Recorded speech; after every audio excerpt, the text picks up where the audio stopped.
Assalamualaikum warahmatullahi wabarakatuh. Nama saya Muhammad Sarfi Padi dari kelas B Aplikasi Manajemen Terpadu.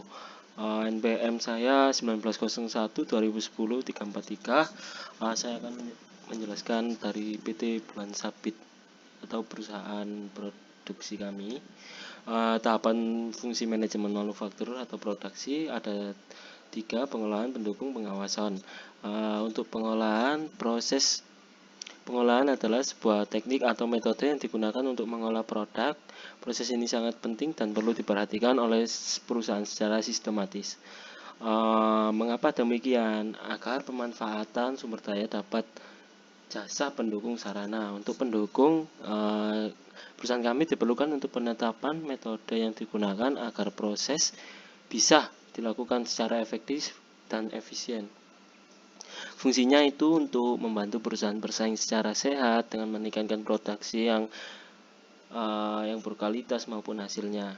Untuk pengawasan, bagian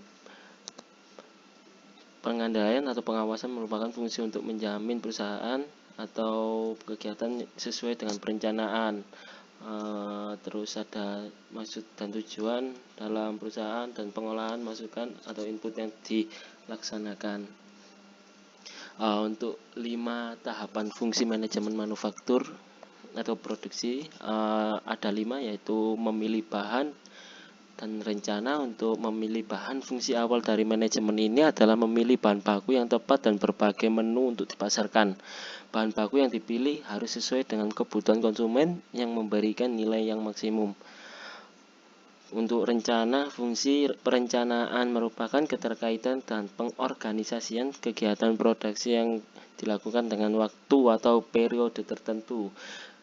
Dengan perusahaan yang baik, maka akan meminimalisir biaya produksi.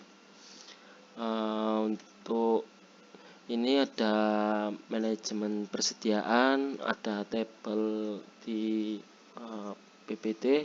Untuk bahan baku sekali stok. Untuk ini ada nama barang, satuan barang, dan stok.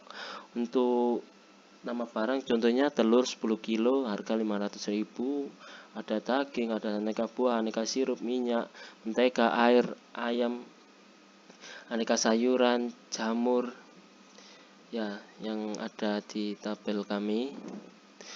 Untuk manajemen persediaan ini ada juga kayak seperti mayones 1 kilo 100.000, keju 3 kilo 300.000, dan seperti lada, aneka bumbu, tomat, kentang, es batu, gula.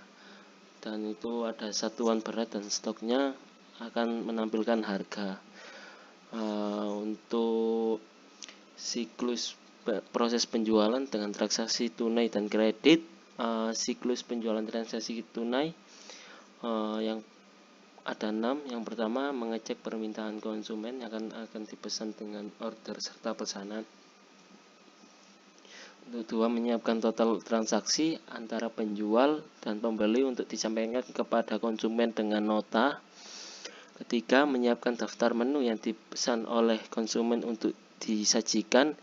Menerima pembayaran dengan orderan konsumen yang berisi total transaksi. Yang kelima, menyiapkan bukti pembayaran seperti nota sebagai bukti untuk kedua pihak. Untuk yang keenam, menyajikan makanan dan minuman yang telah dipesan oleh konsumen.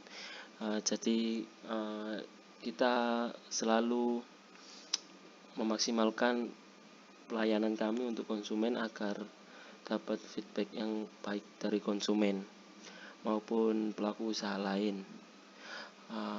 Untuk siklus penjualan transaksi kredit, yang tadi itu transaksi tunai. Untuk yang kredit ini ada 5. Yang pertama, ada melihat permintaan konsumen yang tertera di nota dengan adanya daftar menu yang dipesan oleh konsumen. Yang kedua, memberitahu konsumen total harga transaksi dari menu yang dipesan. Yang ketiga, menerima aplikasi kredit yang digunakan oleh konsumen, yaitu jadi konsumennya milih aplikasi kredit yang mana, yang bagaimana, maupun recommended dari perusahaan kami juga bisa. untuk menerima pengkreditan dibuktikan dengan adanya persetujuan dari pihak kredit. Jadi kami membantu agar di ACC oleh pihak kredit agar konsumen kami bisa lebih gampang, lebih mudah untuk transaksi secara kredit. Untuk yang kelima, aplikasi disetujui, maka dilanjutkan dengan dilakukannya proses penjualan dan memasukkan sandi untuk mengkonfirmasi pengkreditan. Namun apabila tidak, maka dikembalikan konsumen dan proses berhenti sampai di sini. Jadi kalau yang disetujui itu kayak udah di-ACC dari pihak kreditnya, lalu kami sebagai perusahaan akan melayani yang telah disetujui oleh pihak kredit tadi untuk konsumen. Ya, ini laporan keuangan perusahaan bulan Mei 31 Mei 2022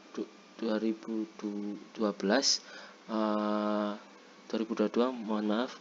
Untuk pendapatan penjualan bersih produk kami itu 164.816. Untuk pendapatan PPN atau tax 191 juta.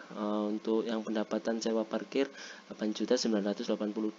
Total dari penjualan bersih, pendapatan PPN dan pendapatan sewa parkir yaitu 199,989 juta rupiah. Untuk beban usaha kami ada beban listrik, beban karyawan, beban wifi, beban keamanan, iklan, perawatan alat, air maupun bahan baku produksi. Untuk bahan baku produksi ini ada totalnya yaitu sejumlah dengan jumlah 94.334,3 juta, lalu dikurangi sama pendapatan tadi, akhirnya laba usaha 104.646 juta rupiah. Ya, terima kasih presentasi dari saya. Mohon maaf jika ada salah kata. Sekian dari kami.